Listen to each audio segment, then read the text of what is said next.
AUD JPY broke structure in towards the downside, and I am going to look for some shorts in towards this week. Good morning, guys, and welcome back to another daily market outlook where I discuss all the JPY pairs.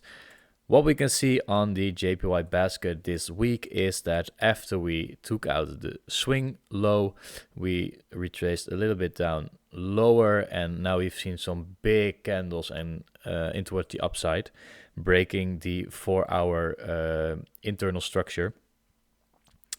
What we can look for now is that we can wait for a small retracement in towards this demand zone over here, and then wait for some confirmation that we want to continue up higher.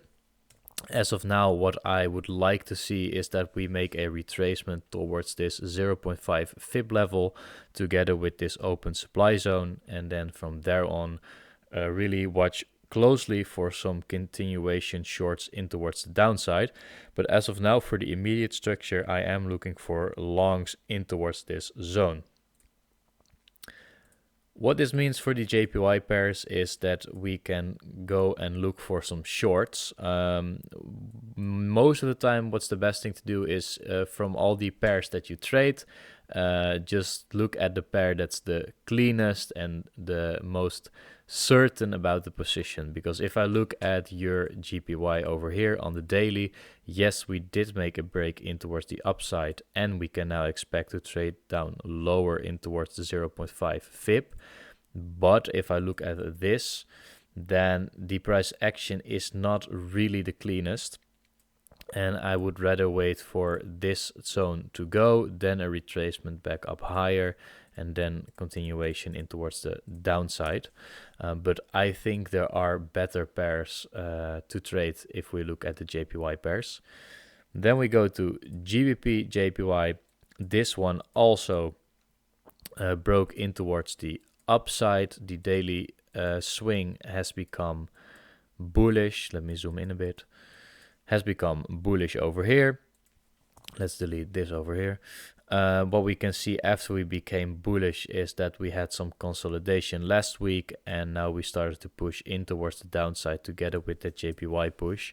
So what you can say is then that this over here is your last supply zone, your supply zone 1 hour bearish, 4-hour bearish chain, and that if we retrace back into here, we want to watch for some shorts. Let's see what we can get. Still, it's not the most beautiful pair, and if I would take a short position from this zone over here, I would most certainly place my stop loss above this high. But I don't like the price action that I'm seeing on GJ compared to other pairs. Then we have AUD JPY. This also made a break in towards the upside, and we have seen a rather nice swipe in towards the highs here.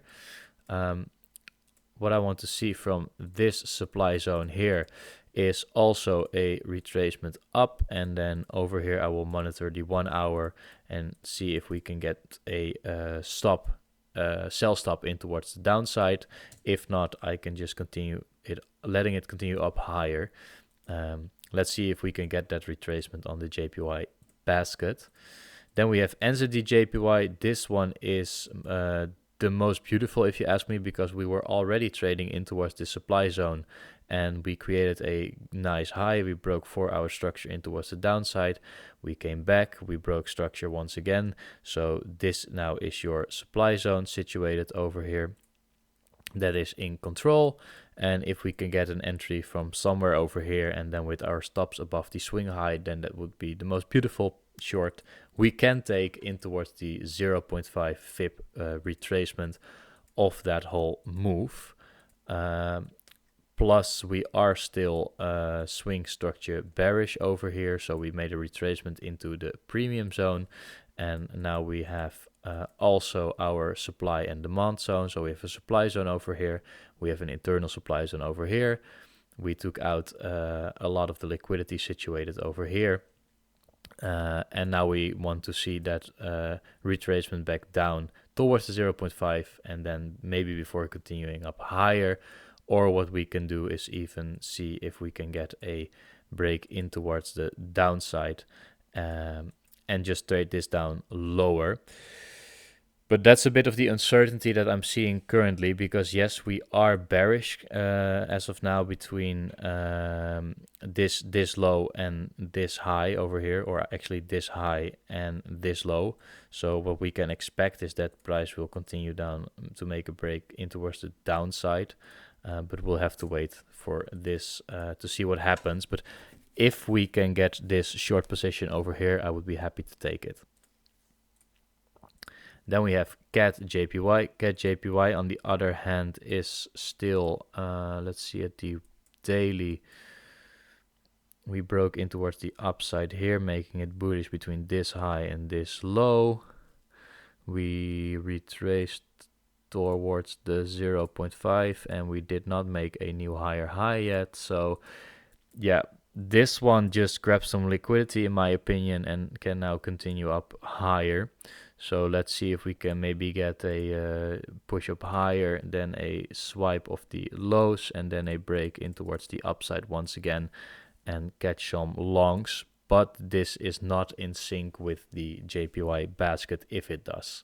So let's skip this one for now. CHF JPY, I had a stop loss on this pair last week where I tried to long it in towards the highs.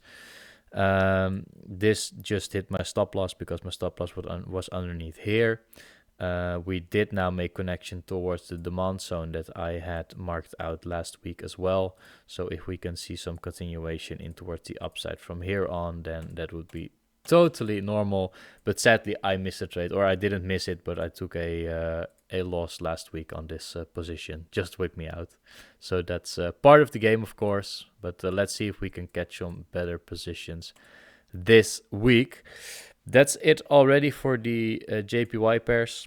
As we can see, JPY basket is now continuing down lower, and I'm really curious to see what will happen from this demand zone over here. If it will hold and show us a change of character in towards the upside once again, or if price just want to continue down lower in towards the downside. Guys, thanks for watching. I hope you learned something from my analysis today. Leave a like, leave a comment, subscribe to the channel if you're new. What I do here every day is I make a market outlook and I try to learn every day something new, get better every day, and at one point become the best trader we can get. Thanks for watching once again. See you guys tomorrow. Bye.